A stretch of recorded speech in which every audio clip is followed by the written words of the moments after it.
All right. This video is going to be talking about quoting, citing to, summarizing, paraphrasing, and plagiarism. So a bunch of fun stuff, but we're going to get through it. Um, let's get started. Just some more info on the research paper process and some fun memes along the way. Liam Neeson. I have a very particular set of skills. All right. So quoting. Let's start with that because that is obviously the strictest of the group that we will talk about. So when quoting, it's important to remember a couple of things, all right? We never want to start a sentence with a quote. That's what we call a plopped quote. And really, the worst part about it is it's just hard for it to make sense without giving any context beforehand. So you want to give context before giving a quote, and then you want to smoothly integrate them with a comma or making the quote part of the context sentence. Some of the things that you could use for context that are often successful is who is talking or who is the author that presented this material to you for your research. Why is this author credible or important? Basically, you're choosing to use their words because you think they've said it best or you think they're important. So what makes their word better than yours? Why are they saying it better than you are? You could also talk about what was being talked about previously, so kind of transitioning into this quote, especially if it's the second quote in a paragraph. And then also any background information that will make the quote easier for the reader to understand. So that's the goal of context, is to make your reader be able to fully understand the quote since you are taking it from an outside source and putting it into your paper. So you're filling in the gaps for them to be able to understand it and make the most of it. Generally speaking, this right here is a format for a quote. You're just having that context before. Sometimes you have a comma, sometimes you don't, depending on how the quote is integrated. And then the quote in quotation marks, and then the citation in parentheses, followed by a period at the end. All right. So if you're missing one of those three things, you're not going to have a complete quote section that your teacher will be looking for. So you want to make sure that you're providing some context beforehand, giving the quote exactly as it's written in the text that you found it, and then giving credit to the author of that quote through the use of a citation. More quoting, yay. So citations do the following. They give credit to the author or the researcher who created the work, and they also help your readers find the information that you're using. So there's two huge purposes to that, all right? Remember that many of your articles that you have researched so far do not have page numbers. So a few general notes about citations would be, if there is no page number or it's all just one huge page, just use the number 1 as your page number. The general typical format for a citation for an article is going to be starting with your parentheses, using the author's last name, and then your page number followed by a closed parentheses and a period, all right? Remember that period goes after the citation, not at the end of the quote. We just have one period and it goes after the citation, and this is to show that the quote and the citation are connected. They're together. If you put a period in between them, that separates them, and we do not want to do that. We want to show that they're connected. Something that comes up from time to time is that an article will have more than one author. All you are going to do is list that first author's last name. So whoever's listed first, they're the most important. They're listed first for a reason, and you're just going to use their last name, and then you go to the page number. If your article doesn't have a author listed, then what you are going to do is still going to open up with a parenthesis. Then you are going to put the first 3 words of the title of the article, and you're going to put them in quotation marks. Then you're going to put the page number after, like normal, and then also close that parenthesis and put a period at the end. So this is only if you don't have an author. So maybe you will use it a lot this time, but generally speaking, you won't. And so the reason we put those first 3 words in our quotation marks is because it's an article. It's something short. It's not something long and complete.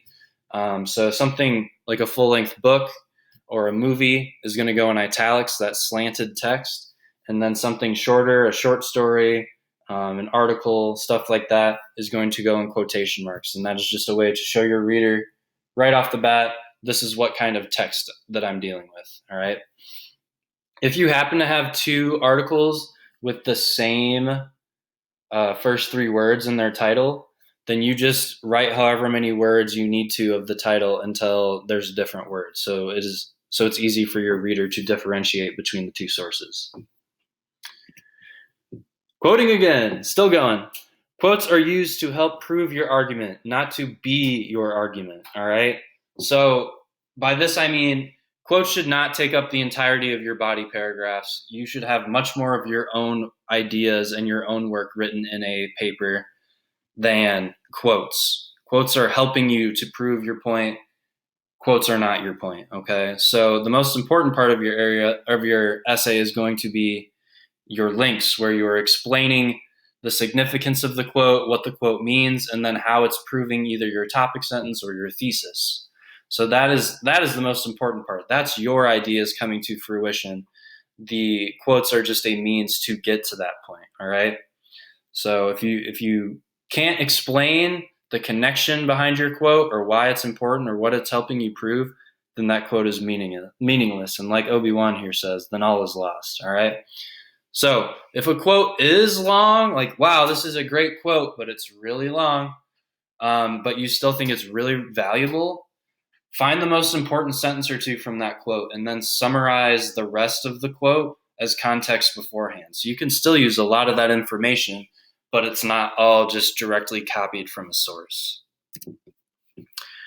So when to quote? Well, a research paper is not using other ideas as your own. It's using others' ideas to support your own. So kind of another line that I have for you there as to what the purpose of our quoting is going to be. But just simply put, quotes are proving your point. So there's really three reasons that you would be using a quote. One is authority. So some statements are more convincing when they're coming from the right type of source. So, I mean, if I'm talking about baseball and how to throw a certain pitch, it's probably going to come better from like a Hall of Fame pitcher than it is from someone who's never played, right? So you're using their authority to add credibility. Another reason would be precision. So when an important phrase could be lost in paraphrasing, a quotation is preferable. And that just means, wow, this is said so perfectly or so great that if I tried to say it in my own words, it would lose some of its meaning or it would not be as great. And then finally, we have vividness. A source may phrase something in a particularly descriptive way that would be lost in a paraphrase. So somewhat similar to precision, but this kind of paints a picture in your head, if you will, or it really just sticks out the way that it's written. So moving on to the idea of summarizing, talked about it a little earlier.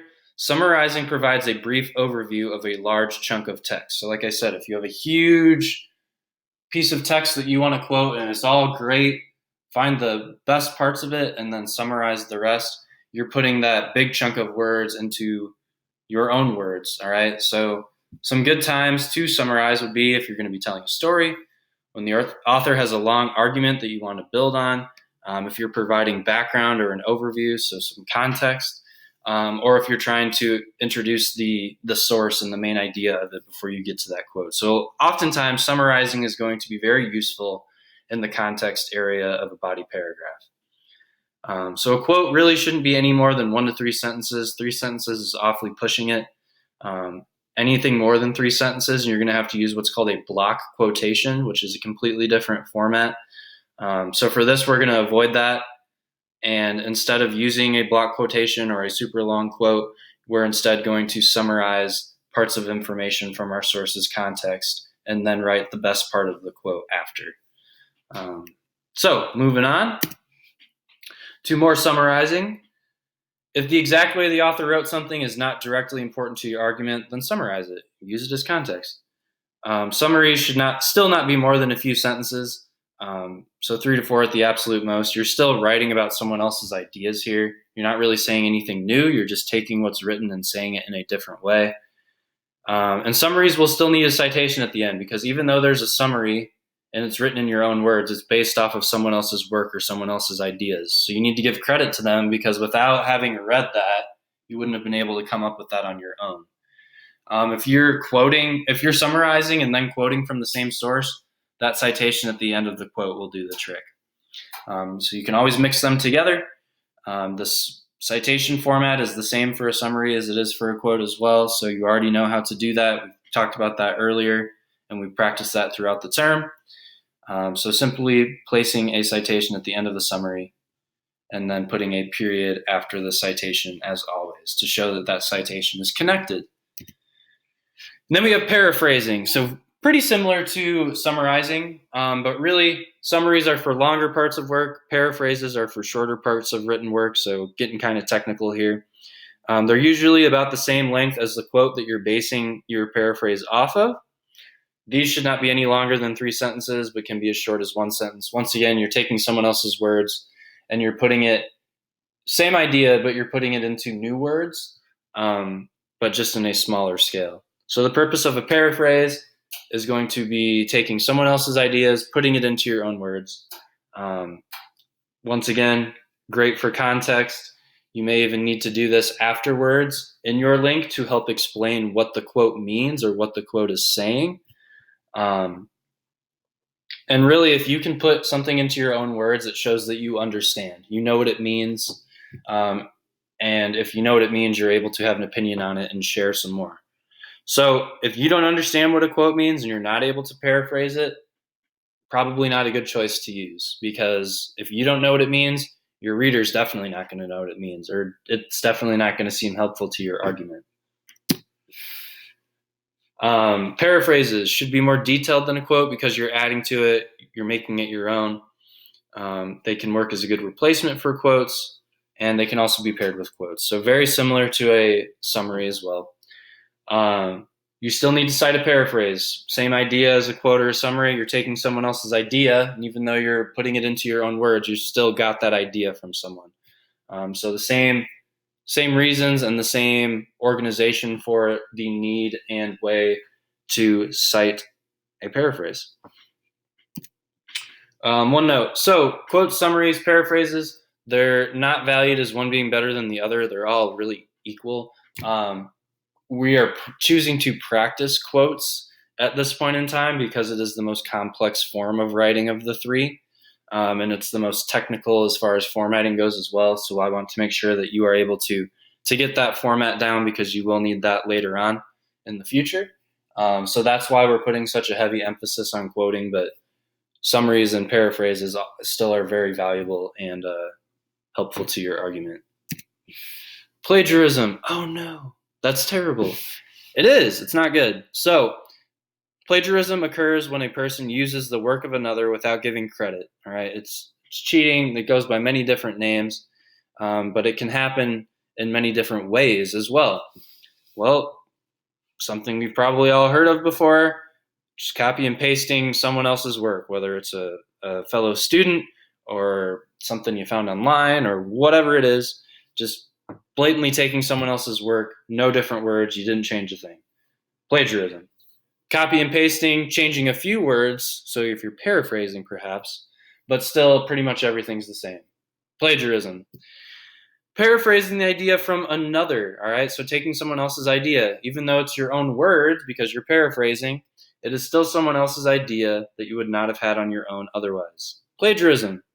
And then finally, quoting, summarizing, or paraphrasing the correct way, but then leaving out a citation or a works cited entry. Plagiarism. They're all bad. They're all very easily avoidable. So let's talk a little bit more about this, all right? The penalty for plagiarizing in college oftentimes is not only a 0 on the assignment, but also a referral to an academic or honesty council. They have the right to kick plagiarizers out of the school with no refund of tuition and a failing grade for the courses that they're in because you couldn't complete them. I actually know someone from when I went to college that this happened to, and it was not pretty. They lost a lot of money. Obviously, you lost a lot of time. Not the most proud moment, I'm sure. Probably a little bit embarrassing. Word gets around. People are going to notice that you're not there. And then an unfortunate after effect of this too, other schools are going to hear about this. So, if you do this and you have to leave and you try and go somewhere else, they're going to know because they have to get transcripts from the school that you went to beforehand. They're going to see all those Fs. They're going to get that note about the academic dishonesty.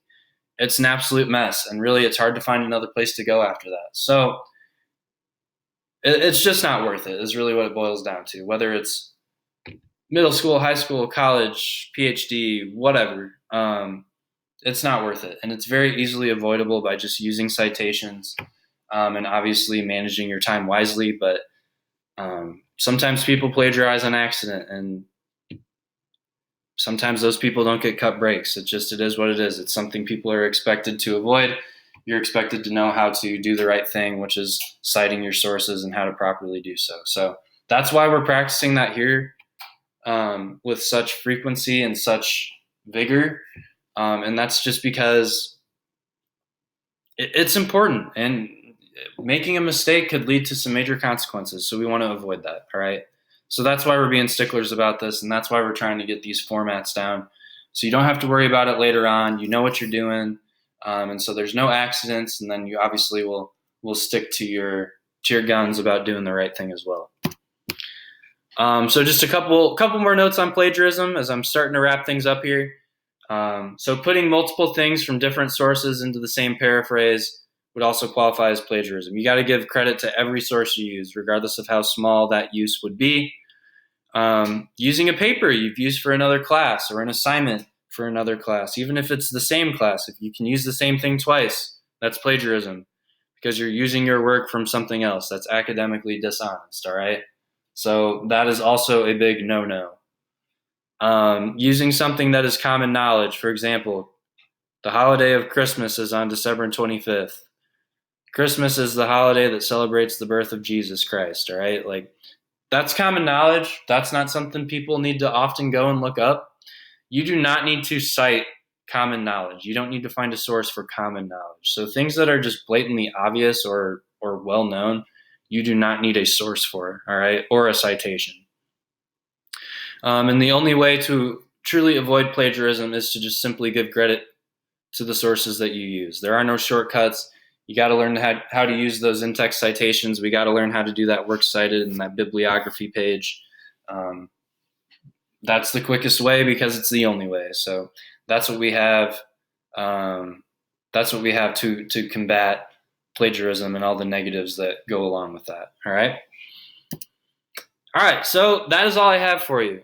You will have a brief quiz on a couple of things from this slideshow or these notes or this lecture coming up.